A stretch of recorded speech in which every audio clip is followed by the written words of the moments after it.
কেমনে থাকবি অন্ধকার কবরে, কেমনে থাকবি রে অন্ধকার কবরে, সাথী নাই বাতি নাই। আমার রাসূল বলেছে উম্মত রে, তোর বাতি হইল তোর আমল, তোর সাথী হইল তোর আমল। যার সাথে আমল থাকবে তার কবরটা থাকবে জান্নাতের বাগান, আর যার সাথে আমল থাকবে না তার কবরটা হবে জাহান্নামের আখড়া। ও নবীর উম্মত, হাতে পায়ে ধরে বলি রে যুবক,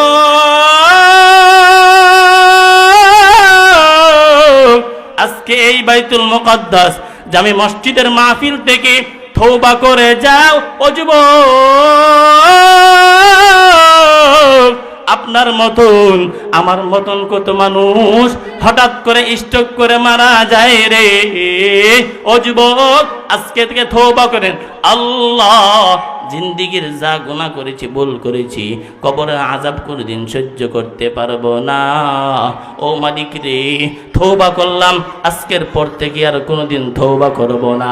আল্লাহ পাক রব্বুল আলামিন বলে, বান্দা, বান্দা রে, ও বান্দা, ও বান্দা রে, যত গুনাহ করিস থাকুস না কেন রে, ও বান্দা, তুই আমার রহমতের সমান গুনাহ করিস নাই। আল্লাহ পাক রব্বুল আলামিন বলে, বান্দা রে, ও বান্দা, তুই যতই গুনাহ করিস না কেন রে, বান্দা তুই তওবা করতে দেরি, আমি আল্লাহ পাক তোর তামাম জিন্দেগীর গুনাহগুলা মাফ করতে দেরি করব না। সুবহান। ও নবীর উম্মত, ও যুবক রে, পর্দা নিষ্ঠা মা গো, ও মা, আজকে একটা সহজ বুদ্ধি শিখায়া দেই। ও মা, আজকে এশারের নামাজের পর মুস্তাক ফৈজি বয়ান করবে, মুস্তাক ফৈজির বয়ান শুনবেন, রাত 12টার পর মোনাজাত করবেন, তারপরে 1 ঘন্টা শুইবেন। 1টার সময় ওইটা নামাজের মুসল্লাটা পশ্চিম দিকে ফিরাইয়া আল্লাহ পাকের রুজু হইয়া 2 রাকাত নামাজ পড়বেন।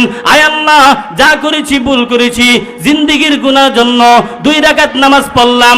2 রাকাত নামাজ পড়ার পর নামাজের সালামটা ফিরাইয়া পশ্চিম দিকে বইসা আল্লাহ পাকের জিকির করবেন, রাসূলের দরুদ শরীফ পড়বেন, কয়েকবার মনটাকে নরম কইরা আল্লাহ পাকের জিকির করবেন।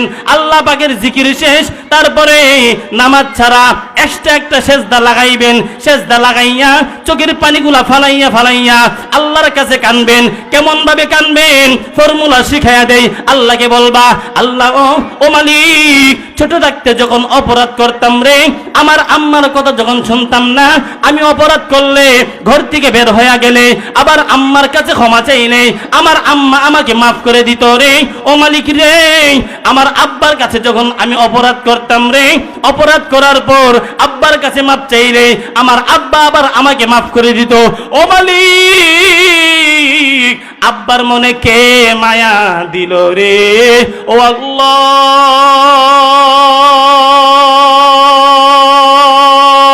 আল্লাহ, আম্মার মনে কে মায়া দিল রে। ও আল্লাহ, আব্বার মনেতে তুমি মায়া দিয়েছো, আম্মার মনেতে তুমি মায়া দিয়েছো। এমন ভাবে সেজদার মধ্যে আল্লাহর কাছে বাহানা করতে থাকবেন, আল্লাহ, জিন্দেগিতে যত গুনাহ করেছি, আমার গুনাহ যদি আমার আব্বা জানতো আমাকে ছেলে হিসাবে স্বীকার করতো না। আমার গুনাহ যদি আমার আম্মা জানতো রে, আমাকে ছেলে হিসাবে স্বীকার করতো না। আমার গুনাহ যদি আমার স্ত্রী জানতো, আমার স্ত্রী কখনো আমাকে স্বামী হিসাবে স্বীকার করতো না। আমার গুনাহ যদি আমার ছেলে সন্তান জানতো রে, আমার ছেলে সন্তান কোনদিন আমাকে আব্বা বলে স্বীকার করতো না। আল্লাহ, জিন্দেগি ভর গুনাহ করেছি বটে রে, কিন্তু গুনার জন্য অনুতপ্ত হইলাম, সিলিন্ডার হয়ে যাইলাম। আজকের পর থেকে আর কোনদিন গুনাহ করব না। আজকের পর থেকে আর কোনদিন সুদ খাবো না। আজকের পর থেকে আর কোনদিন ঘুষ খাবো না। আজকের পর থেকে আর কোনদিন নামাজ ছাড়বো না। আজকের পর থেকে আর কোনদিন মিথ্যা কথা বলবো না। আল্লাহ,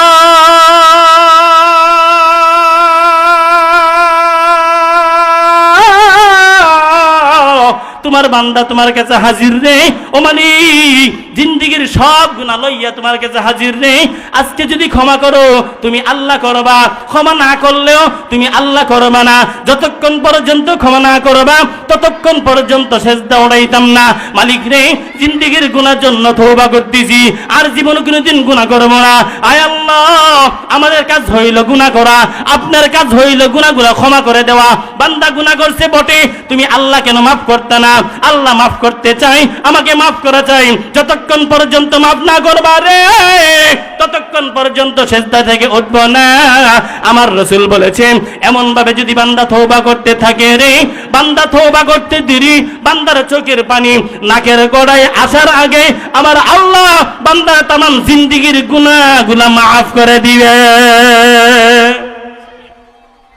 এই কারণে তওবার মতো তওবা করেন, আল্লাহর কাছে চাও, আল্লাহর কাছে ক্ষমা চাও। তওবা করলে আল্লাহ পাক রব্বুল আলামিন বান্দার তওবা কবুল করলে আল্লাহ বান্দার তামাম জিন্দেগীর গুনাহগুলো মাফ করে দিতে পারে।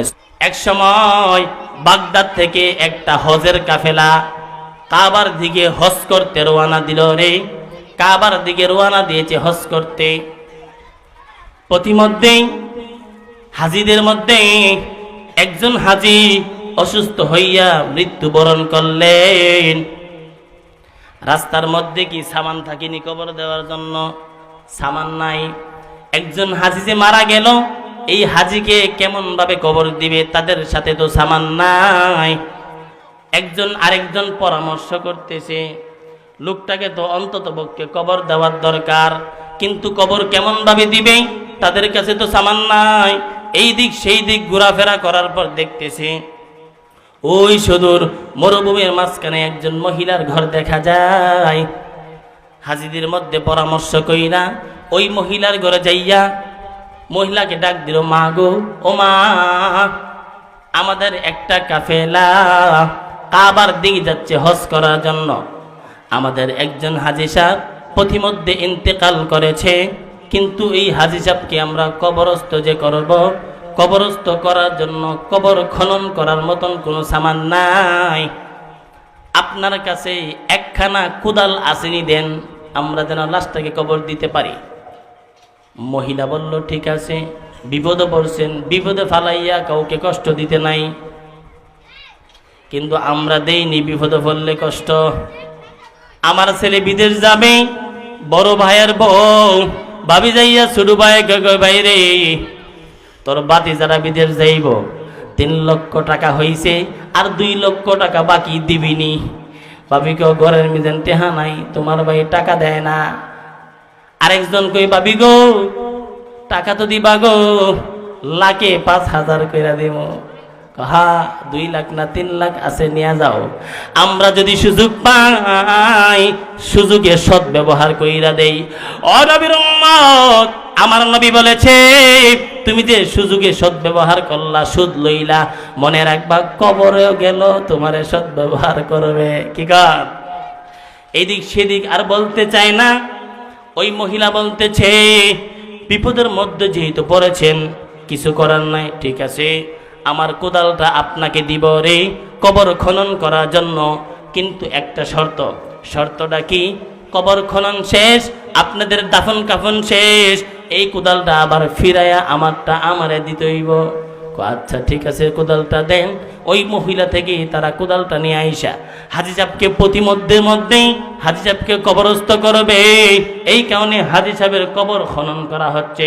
কবর যখন খনন করা শেষ, হাজি সাহেবের জানাজা পড়াইয়া, লাশটাকে ধোয়াইয়া, জানাজা পড়াইয়া, হাজি সাহেবকে তৈয়ার কইরা ওই কবরের মধ্যে হাজি সাহেবরা সবাই মিলে ওই কবরের মধ্যে হাজি সাহেবকে কবরস্থ করেছে। কবরস্থ করার পর সবাই কবর থেকে যখন বিদায় নিয়ে যায়, প্রতিমধ্যে হঠাৎ করে মনে হয়, হাই রে, ভুল কইরা ফেললাম। দি কেমন ভুল? মহিলার কোদাল না জমা দিতে হইব, কোদাল কই, সর্বনাশ, কোদাল দিয়ে থইয়া আসছি। এই কাফেলা আবার পিছনের দিকে ব্যাক করলেন। কবরস্থানে যাইয়া এদিক সেদিক খুঁজে রে, সব আছে, কোদাল নাই। মহিলাকে কোদাল কেমনে ফিরাইয়া দিবে? মাথা নষ্ট হয়ে গেছে। এদিক সেদিক খুঁজলো, কোদাল নাই রে, এখন কোদাল কোথায় পাই? একজন সাথী ভাই বলে, রে ও ভাই, আমার মনে হয়েছে আমরা যখন লাশটাকে কবরস্থ করি রে, তখন দেখছিলাম কোদালটা কবরের ভিতরে। আমার মনে হয় ভুল কইরা কোদালটা কবরের মধ্যে থুইয়া হিসাব করছেন। আই হায়, এই মহিলার কোদাল ফেরত দিমু কেমনে রে? চল চল, আবার কবরটাকে খনন করতে হইব। সবার আবার যাইয়া ওই কবরটাকে খনন কইরা কোদাল যখন আনতে যায়, আল্লাহ পাকের কুদরত বোঝা যায় না। ও নবীর উম্মত, আমার রাসূল যে বলেছে আল কবরু রাউজাতুম মিন রিয়াজিল জান্নাহ আও হুফরাতিম মিন হুফারিন নার। আমার নবী বলেছে, উম্মত রে, কারো জন্য কবরটা হবে জান্নাতের বাগান, আর কারো জন্য হবে জাহান্নামের আকরা। আল্লাহ পাকের কুদরত বোঝা যায় না। তারা যখন কবরটা আবার খনন করলো কোদালটা উঠানোর জন্য, আল্লাহর কুদরত বোঝা যায় না। হাজী সাহেবরা চুপি মাইরা দেখে রে, এই লোকের কবরের মধ্যে জাহান্নামের আগুন ধাউ ধাউ করে জ্বলতেছে।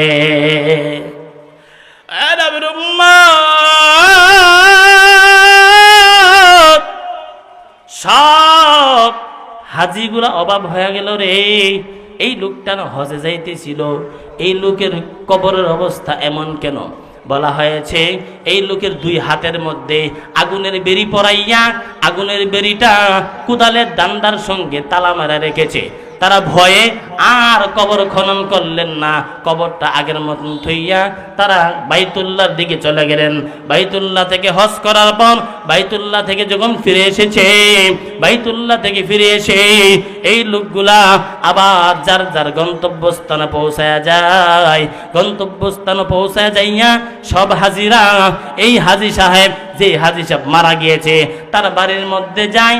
তার বাড়ির মধ্যে যাইয়া তার বউকে, তার স্ত্রীকে জিজ্ঞাসা করে, বোন রে, ও বোন, আপনার স্বামী তো রাস্তা যাওয়ার সময় হজ করতে যখন আমরা রাস্তা দিয়ে যাই, প্রতিমধ্যে আপনার স্বামী মারা গিয়েছে।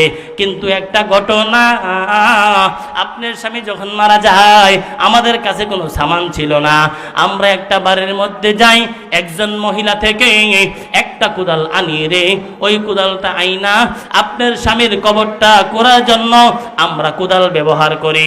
একটা কোদালের ব্যবস্থা কইরা আপনার স্বামীরে কবর কইরা কবরস্থ করেছি, কবরের মধ্যে রেখে দিয়েছি। ভুলবশতে আমাদের কোদালটা ওই কবরের মধ্যে যখন রেখে দেই, কিছুক্ষণ পর আমাদের মনে হয় কোদালটা মনে হয় আনতে পারি নাই।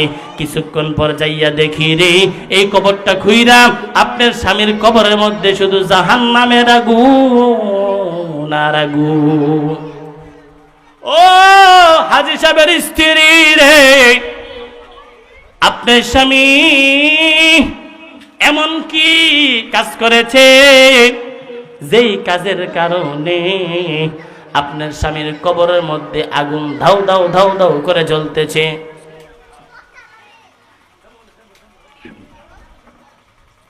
হাজী সাহেবরা যখন ওই হাজী সাহেবের স্ত্রীকে বললেন, বোন রে, আপনার স্বামী কেমন কাজ করেছে যে ওনার কবরের মধ্যে আগুন দাউ দাউ করে জ্বলতেছে? স্ত্রী চোখের পানি ফালাইয়া হাউমাউ করে কান্দে আর বলে, ভাইরে, কতবার আপনার ভাইরে বলেছি মানুষের হক কোনো সময় মায়েরা খাওয়া ঠিক না, মানুষের হক মেরে খাইবেন না, আল্লাহ পাকে সহ্য করতে পারে না। কিন্তু কে কারো কথা শুনে রে? আপনার ভাই দুনিয়া থাকা অবস্থায় ব্যবসা বাণিজ্য যে করত, ব্যবসা বাণিজ্য করার সময় আপনার ভাইয়ের একজন পার্টনার আছে, পার্টনার আপনার ভাই টাকার লোভে ওই পার্টনারকে হত্যা করেছে। ওই পার্টনারকে হত্যা কইরা ওই হারাম টাকা লইয়া আপনার ভাই হজ করতে গিয়েছে। হাজী সাহেবরা ডাক দেয়া বলে, ও মা,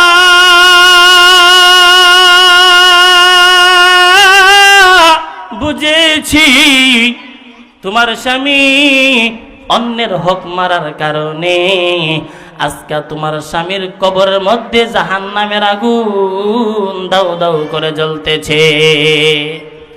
এ নবীর উম্মত, ও যুবক, হাতে পায়ে ধরে বলি রে, ও যুবক রে, ও যুবক, আর কত নামাজ ছাড়বা, আর কত নামাজ ছাড়বা, আর কত মোবাইলের মধ্যে সময় দিবা রে? ও যুবক, বর্তমান প্রজন্মের যুবকরা মোবাইলের মধ্যে তার জিন্দেগি